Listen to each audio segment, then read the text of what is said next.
What's going on, guys? Welcome back to another video here. We have a lot to discuss as we get into what is most likely going to be yet another crazy trading week. We're going to be going over some of the key things that I want everybody to be looking out for from a big picture perspective here. And as always, we're going to be covering some of the most relevant pieces of news, as well as the charts on some of your guys' favorite names here, NIO, Palantir, SoFi, and HIMS, to give you guys a better idea of what to expect next. So before we get into all of that information, everybody, if you guys do enjoy the information and analysis I provide for you guys in these videos here, make sure you go down and hit that like button. Costs you nothing to do it, but helps me out a whole lot, spreading this information out to as many people who actually want to learn. And again, if you're not subscribed yet, make sure you guys are, and turn on notifications so you're notified every time these videos do end up getting posted live. And as always, massive shout out to all of the members of my private trading and investing community, Less Trades, More Profits. The results that we have seen in the group, guys, from really all of you have been absolutely amazing to see. I'm going to throw some of the gain screenshots up on the screen right now, guys. Again, I don't know how many more times you guys sitting on the sidelines need to see me call out the filthiest trades in the market for everybody. But for those of you guys that still need to hop in there, make sure you guys check out that link down below. Use code July. That's going to get you your first month 50% off. It is literally only $1 a day to hop in there. Prices are going to be going up in September, but if you hop in before, you're going to lock in the lower rate. So without further ado, let's kind of start talking a little bit about how the broad market looks here. Currently, we're looking at ES, the S&P 500 futures, and we did see some interesting action this week. When we got into Tuesday, we did see some positive developments with NVIDIA being able to now sell those H20s back to China, and we also saw kind of a mixed CPI report. The camp that has been thinking that inflation is going to start moving back to the upside as a result of this new trade policy, again, they can kind of still wait and see and go into these next CPI reports over the next few months with kind of that idea that we could still see that move up in inflation. But also you could make a very similar argument on the other side, which is kind of where I'm sitting, where we are not going to be seeing that significant inflationary spike. So we really had a mixed CPI there, and the fact that the market was not able to hold those gains was kind of a little bit of a topping signal for me there. We did end up rallying back up towards the end of the week off of that soft PPI data there, but in general, we are really just chopping around at these highs here, waiting for new information out of this market here. Now, what could that new information be? Well, it could be more economic data, which again, going into this week here, we don't really have anything that significant. Again, we do have S&P Flash US Services PMI and Manufacturing PMI, but other than that, it's going to be a very slow week in terms of economic data, but next week is going to be very important there as well. When we start to get that GDP data, we are also going to be getting the FOMC meeting, we're going to be getting PCE, so the market is really going to be waiting for a lot of that data to come out in order to kind of decide where it wants to go next. Now, in addition to this, thinking about what we have going into this week, this is when earnings season really starts to pick up. On Monday, we have Verizon, which again, that's kind of it for Monday. Then we have Lockheed Martin, Coca-Cola, GM. As we get later into the week here, we have some bigger names. We have Tesla, Google, ServiceNow, IBM, AT&T, Chipotle, Intel. And again, as we go into these next couple of weeks here, the market is going to be looking very closely into a lot of these earnings reports to kind of see and gauge where the overall strength of these businesses are, and also get a good understanding of how strong the consumer has actually been over the last quarter. Now, another thing that I want to provide an update on here as well, something that we've been talking about a lot in these videos here and in the live streams that I do every single day for you guys on this channel. So again, make sure you guys have notifications on so you guys aren't missing those streams, is this development with the dollar here. So as we all know by this point, there has been a lot of foreign money that was heavily concentrated in US markets going into the end of 2024, in the beginning of 2025, that has left the US markets, and that's why we were seeing at the beginning of this year those foreign markets outperforming US markets. Now, that point at which I was outlining for all of this money to start flowing back into US markets was right around the time that the US equity markets were breaking all-time highs, and that's kind of what we're starting to see here reflected in the chart of the dollar versus this basket of 6 other currencies. Now, it's not all that significant yet, but this is something that we have to keep an eye on, because even though we might be looking at a potential potential maybe slowdown in this really aggressive ramp up to the upside in the broad market. If we continue to see strength in the dollar, that's going to show me, and it should show all of you guys too, that a lot of that foreign money is coming back into the US, and it is going to have to be allocated somewhere. Where is that going to be? Well, probably a lot of that is going to trickle back into US equity markets and continue to supply that bid.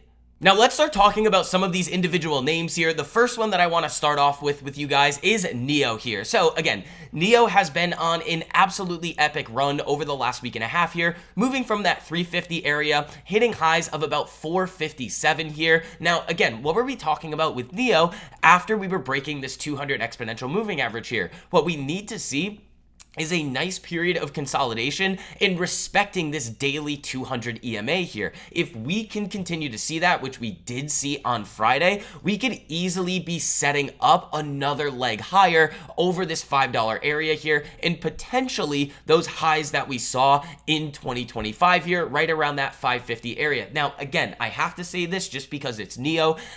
This is a relatively risky investment here. There has been a lot of over-promising and under-delivering from the NIO management over the last few years. Now, as they get into the next couple of quarters here, they have outlined a plan to hit a lot of these profitability metrics, but they need to hit those goals. What you need to realize in the market all the time, guys, is you never want to be married to any one of these positions. You always want to be thesis driven. If NIO is not able to hit a lot of these goals, I will be exiting this position. But if they are able to hit some of these metrics here, this one could have a very, very significant move to the upside here. So it's almost like we're treating this one like an option, and it's going to have a lot of volatility in the short term here. Now, some of the most recent pieces of news here, NIO reaches 80 million battery swap milestone with daily service nearing 100,000. But the most important thing that has been happening with NIO here is NIO shares surge in Hong Kong after the Onvo L90 pre-sales spark optimism. So this is a very, very positive development. But if you remember, at the time that Onvo was first really going to be ramping up these vehicle deliveries, they did have some problems and delays in actually getting these cars out to the consumers that wanted these vehicles. Now, hopefully this time around, the NIO management and just kind of NIO, the brand as a whole, has really kind of made sure that they are not going to have any of these hiccups